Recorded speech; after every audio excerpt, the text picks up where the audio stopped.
and welcome to NIAGA Spotlight with me, Tamina Kausji. NIAGA Spotlight goes through the week in economic analysis and future affairs. Well, today we're looking at future affairs and a very interesting segment of a most lucrative industry that holds up the Malaysian economy. We're looking at AI-driven smart palm oil. Now, just a couple of facts and figures to set the tone for the discussion ahead. In 2024, Malaysia's palm oil sector actually contributed with exports of palm oil and palm oil-based products in excess of 90 billion ringgit in the first 10 months alone of the year. Now, this was also an increase of about 14.5% from the immediate previous year. However, overall palm oil production is stagnating globally, and there has been a huge biodiesel push in top exporter Indonesia, which is of course dampening prospects for traditionally produced palm oil overall across the region and globally. So it is interesting that embracing artificial intelligence, or AI, will be driving innovation and sustainability, and this could actually prove to be the ultimate key in ensuring Malaysia becomes a leading smart palm oil producer in the industry if we are able to sustain a full-on pivot. NIAGA Spotlight today features homegrown multinational AIREI Sdn Bhd, which has just launched the world's very first AI-driven smart palm oil mill. Now, this is an industry-defining leap forward in one of Malaysia's most vital economic sectors. I have the absolute pleasure of having Surendran K, founder as well as CEO of AIREI Sdn Bhd, joining me live now in the studios for a very interesting discussion. Surendran, a very good morning. How are you doing today? Good morning. I'm doing good. Fantastic. Thank you. Thanks so much for making time for us here on NIAGA Spotlight. So Surendran, let's get started off by you telling us a little more about the work that AIREI has been doing and also its role in transforming traditional industries with AI as top bill. Okay. First of all, AIREI stands for Artificial Intelligence, Robotic Engineering Industries. I think we have been doing a lot of work in palm oil industry in particular, and the idea behind it is to transform and digitize the whole industry, be it from the upstream till the downstream. We are talking about right from the birth of the plant, which is from the nursery level. Right. Yeah. And then it goes to the plantation, and then after that to the milling sector, which is the downstream part of it, right up to refining and even exporting the oil. That's the whole digitization process which we are carrying out. Exactly. So that is actually full life cycle, and using big data analytics as well as AI. Yes. There's also supply chain traceability, Exactly, which comes into the entire bigger picture. Could you tell us a little bit about the recent launch, which AIREI, of course, had graced by the Deputy Minister of Commodities? Yeah. We were honored by the presence of the Honorable Minister, Dato' Johari Ghani. And I think the essence of the whole idea, the smart palm oil mill, is about tackling three issues, which I think it is quite crucial in the palm oil industry at the moment. The first thing is dependency on foreign labor, I would say. That's right. That's right. So foreign labor dependency is what we are tackling. That's the first one. And then the second one is addressing the optimization levels. And we are talking about increasing efficiency as well as bringing it to the level of running at as close as 80 to 90% efficiency or optimization level in the smart palm oil mill. And that's what we are tackling. And also we are looking at tackling the rising cost of operation in the palm oil mills. I think there's a lot of elements which are contributing to increase in cost in terms of operating a palm oil mill.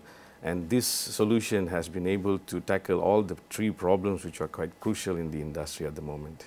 Absolutely. Now, especially, we'll come back to the point on especially migrant and foreign labor, which makes up almost 80% of the entire sector in Malaysia. That is, of course, a huge issue. At the same time, though, let's go into looking at AI-powered satellite imagery, predictive analytics. Now let's break that down into what this means for the palm oil sector in particular, and how you've actually seen it not only operationalize, but prove to be a successful model as compared to our traditional methods, Surendran. Okay, if you're talking about the satellite imagery, it's more of plantation-based. We are actually using satellite to do image sensing, and we are looking at capturing images And that actually helps us a lot in terms of going on precision agriculture or precision plantation.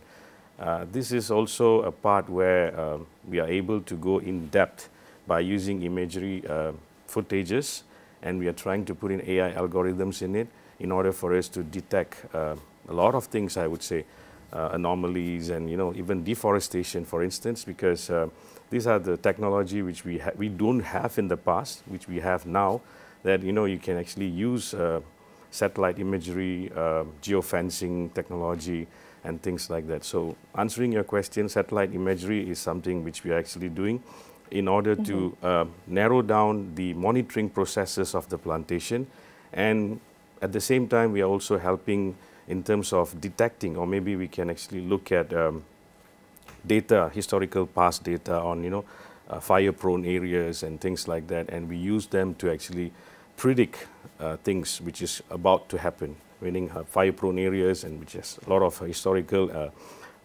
past events, and those are the things which we are actually doing in terms of analyzing the satellite imagery images.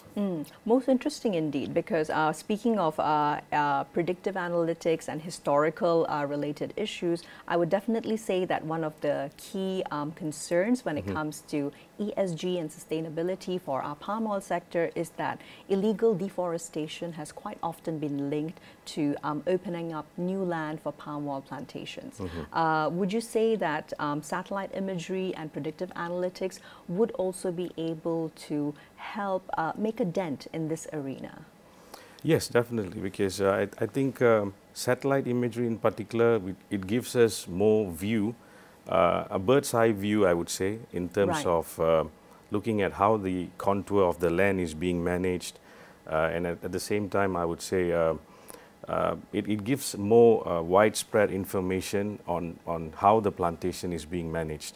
Because usually when you do replanting activities, things are, sometimes it go out of hand. So we actually have these kind of images to assist and tell us and what kind of positioning are we at in terms of managing those kind of areas. That's one part which I would say those days we didn't have that, because manually people have to walk into the plantation and start doing all the calculations and the mappings and stuff.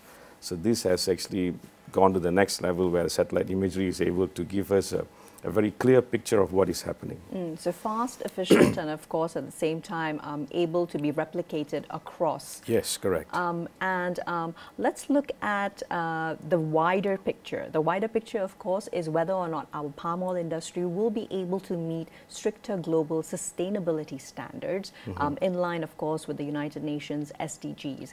So Malaysia's palm oil sector has also come under well, it wouldn't be wrong to deem slightly unfair, extremely stricter standards. So how do you see this contributing for us to be able to level up and meet the sustainability global benchmarks? I would say sustainability is the core of our business. In Malaysian palm oil, I think the sustainability is one of the core part of the business. And that also is linked very closely with traceability.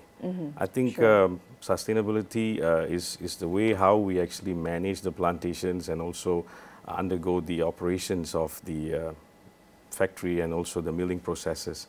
And that has been very stringent at the moment. We have a lot of regulations to adhere to, and at the same time we are also emphasizing more on traceability.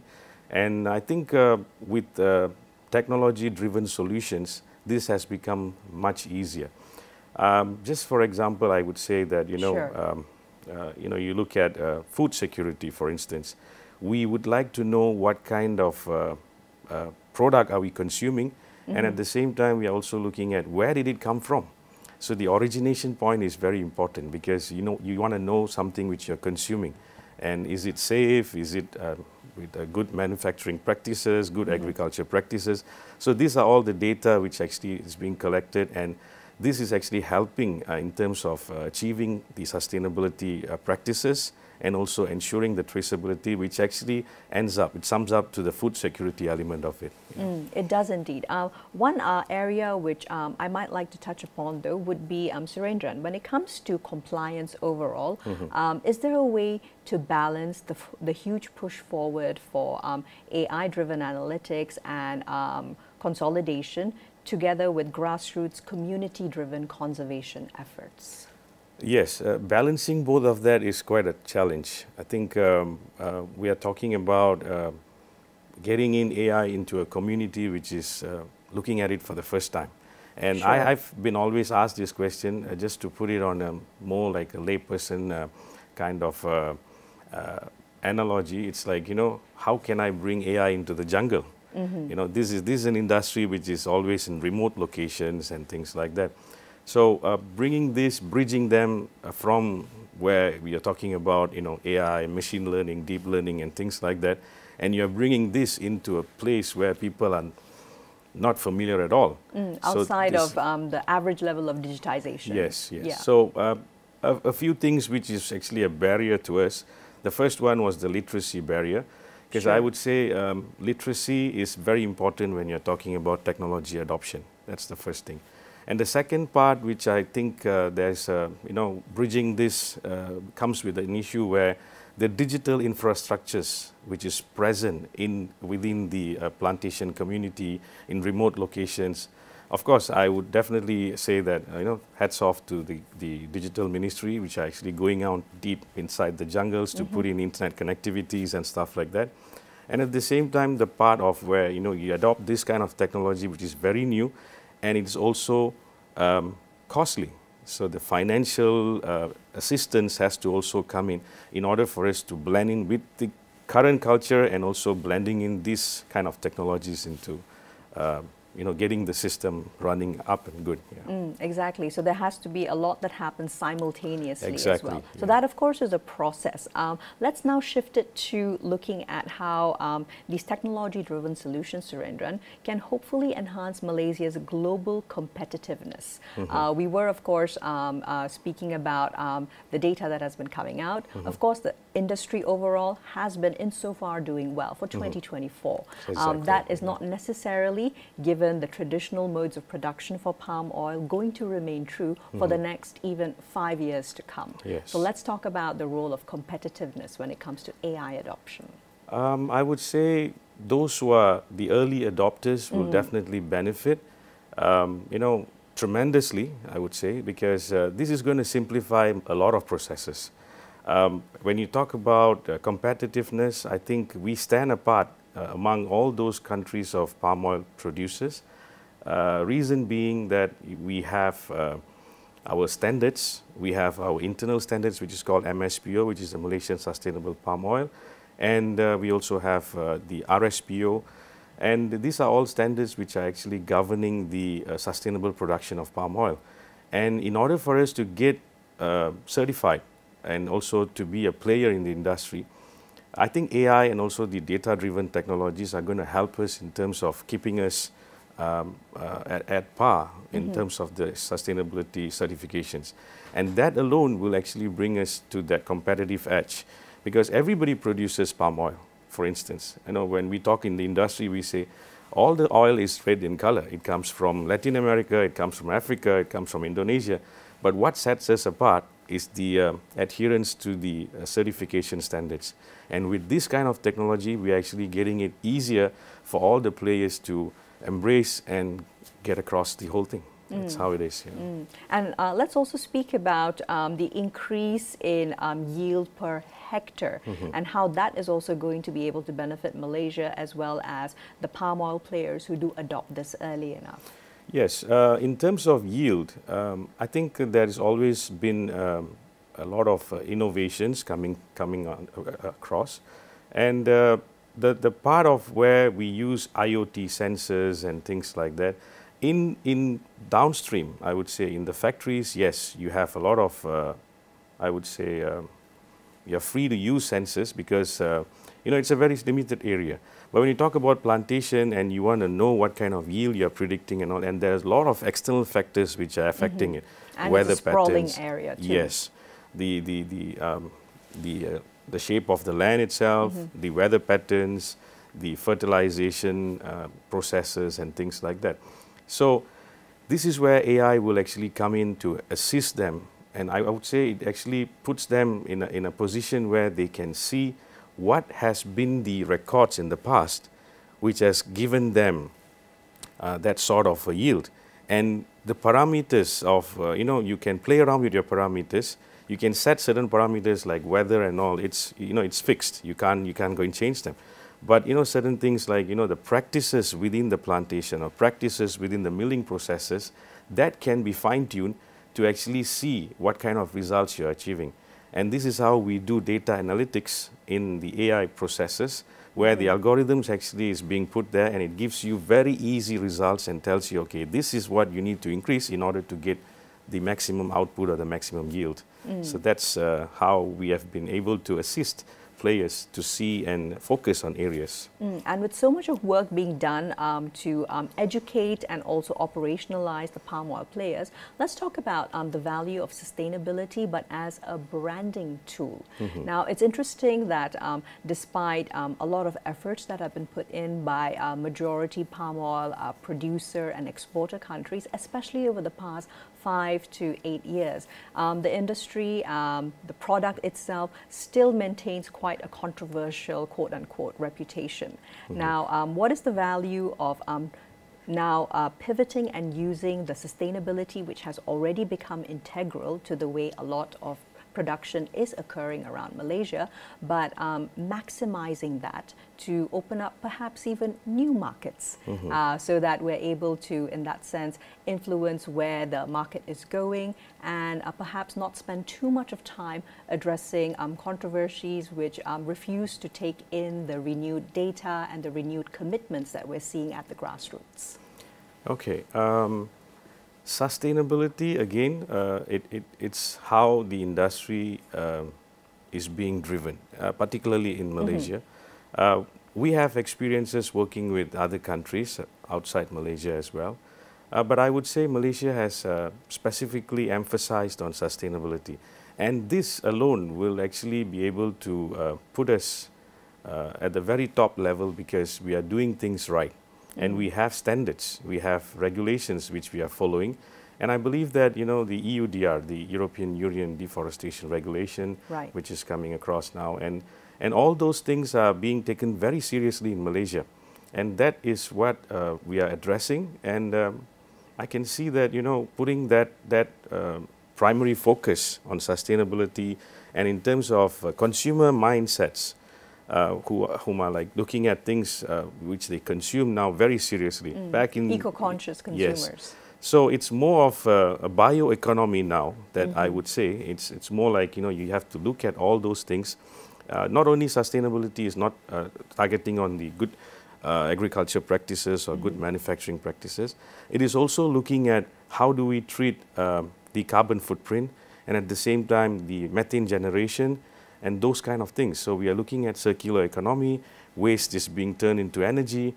These kind of things are also addressed along the way when we are actually fulfilling the sustainability demands. So that is what is putting our Malaysian palm oil in a position where the trust value increases when you have a certified product. Trust perception, of course, is everything, but I'd like to come back to something you just mentioned, Surendran, which was reducing the carbon footprint. Let's look at, in practical measures, how is that actually occurring for palm oil production in Malaysia, where you are seeing year on year a reduction in carbon footprint, or at least more innovative methods being practiced so that this comes into play soon enough? Okay. My experience of looking at this carbon footprint, in a very general way of looking at it, carbon footprint, it's about how much carbon is being emitted in the whole process of getting the final product. That's how it is. That's right. So the way how we have been tackling this is, maybe looking at the logistics part first. So the logistics, which actually involves vehicles and transportations and things like that, that has got a lot to do when it comes to carbon emission. And that's one of the way how we are addressing it. by using AI and also using historical records.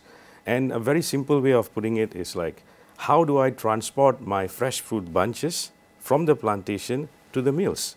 And we might be taking the long route where I can actually tell them that using the system and everything, I can just calculate and tell them that this is the shorter route, you use less fuel and you emit lesser carbon. So that's how one of the easiest way we are looking at. And we have also the carbon calculators, carbon accounting. And these are the things which we are actually trying to embed into the technology and give it to the plantation as well as the mills in order for them to operate efficiently. And in their processes, when it comes to the downstream, it's more of how long do you operate a machine? And that is also energy consumption. So the energy consumption is also another part we are actually trying to make it more efficient so that these guys know, oh, this is my power consumption and this is the number of hours I'm running it, and it becomes efficient day after day. Correct. And within this entire framework, Surendran, what then are your thoughts about the future for smallholder oil palm producers? They also, of course, make up close to 40% of final output. They might actually be the ones who are left out of the opportunity to even collectivize, optimize their production as well as the transportation. Thoughts on this? Smallholders are a community. We have to include them, like you mentioned, 40%. That's right. 40% is not a small number. No leaving them behind, right? Definitely. So you need to include them. The inclusivity is where the point of how we are changing the whole thing. This is a community which I would say they are, I would say most of the smallholders are from the B40 category, and there's a lot of support needed. And we are looking at it in terms of the technological adoption, where there's a lot of things which we are able to give. I think now MPOB has done a lot of efforts for smallholders in terms of subsidies. They have created a lot of assistance for the smallholder community. And we are looking at embracing them into the whole ecosystem or the whole the supply chain itself by getting them to use easy solutions. You know, like how they trade, how they sell their fruits, at what prices they are doing it. And these are all to avoid exploitation on smallholders. And that is one factor which actually gives them a freedom to trade freely and to actually not being controlled by certain parties where there's a lot of things which are happening in the country right now. So that is where we break free that community so that they can actually move freely and get the remuneration or maybe the correct allowances for whatever efforts they have put in. Exactly. Trying to open up the opportunity for scalable, affordable solutions for them. They may not need to incorporate the entire life cycle of products and all the mechanisms in place in a huge palm oil plantation, right? Since they're under 100 hectares. So moving from there into, let's talk about AIREI's international collaboration with Brazil's Fine Instrument Technology, the FIT. Tell me more about this. FIT is a company which is focusing on machinery. I mean, I would say their machineries are very innovative. They are actually focusing on oil detections, be it any kind of oil. They're doing it for many kind of crops in Brazil. And this company interests us in a way that we are able to look at the speed of analysis. That was what the most impressive factor which they brought to us. And what in the current, in the past, it was maybe 6 to 8 hours long process. It's being done within minutes. And that actually is very important for us because we needed data from them in order to match with our AI predictive analysis. And that's where we started off with joint venture efforts and also partnering with them. And now we are looking at broader perspective where we are actually bringing the solution. It's like the Malaysian AI solution is being exported to Brazil, and where they are also enjoying the benefits of AI solutions. So we make a very good synergy in terms of being a partner and also supplying the AI solutions as well as limiting the time of processes. So that's how things are going between AIREI and also FIT. So that's the most interesting sector to be focusing on, Surendran, because also let's now talk about the wider potential for Malaysia to export AI expertise, but particularly for agri-tech. Yeah, agri-tech is a huge platform. I would say it's a huge industry, agriculture. It's where our focuses are, and we are particularly doing it for the palm oil commodity. And right after partnering with FIT, that's when we realized that there's a lot more things which we can do and replicate the solution to, cocoa, corn. They have a lot of soya oil and things like that. So that's actually another part which we are looking at. And the other thing is in agri-tech, there's also farming, smart farming. You use sensors and things like that. And generally speaking, the adoption of solutions which is coming out from AI, there has been a lot of solutions in the past, but AI comes in as a booster to whatever has been there in the past, where it makes thinking processes, decision-making processes much, much easier, and even a farmer could understand what to do. And it goes to an extent where you don't even need to do anything, it does it by itself.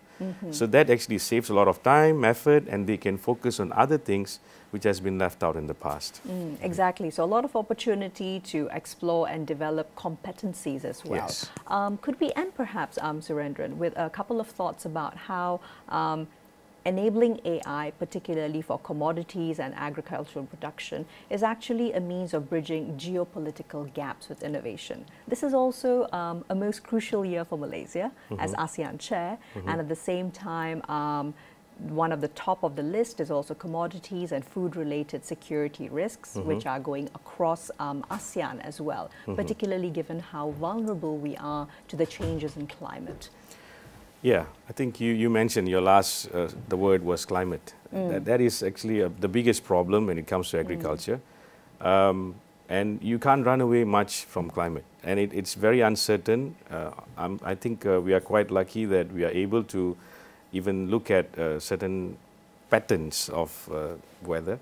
And to answer your question on how AI is going to give a wholesome or maybe a broader influence is by actually getting the processes simplified.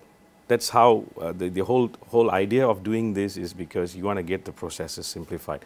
And when you have that food security and also the traceability and sustainability in place, it actually cuts that race. You know what you're able to do and you're doing it right, instead of competing. And and you also have that AI to actually do a demand prediction.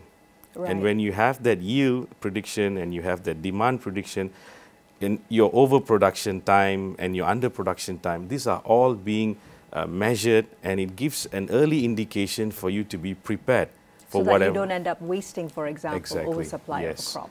So the supply and demand is clearly outlined in order for us to be able to know our correct position.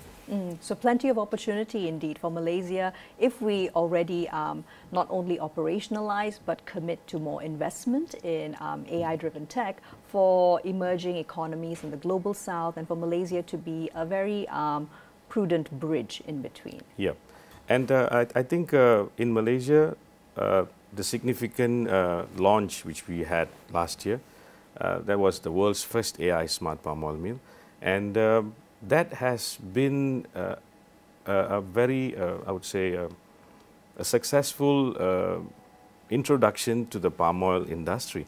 And that has given a lot of people, I would say, an eye-opener that even a very traditionally operated industry, which is the palm oil industry, has come out from that kind of, I would say, how do I put it? It's like a trap we were in for a long time. We were actually traditionally operating it, and we were thinking that, oh, no, this industry is not going to work if I don't have labor, and I need a lot of foreign laborers to come in, and it's very, very human intensive kind of industry. And of course the pandemic and the restrictions really turned that on its head. Yes, so it's all like broken into pieces, and we have just came out of it and said that, yeah, we can operate it in a very, very efficient way, less humans, very efficient, and that's how we have actually created a very different perspective for the industry. Fantastic. Surendran, congratulations once again on the launch of course, world's first AI-driven smart palm oil mill. Lots of interesting insights here. Wishing you and AIREI Sdn Bhd all the best in the future. Thank you very much. Thank you. So that's all we have time for today on NIAGA Spotlight. Please join us again next Friday for more economic analysis and insights with me, Tamina Kausji. Here's to a productive week ahead.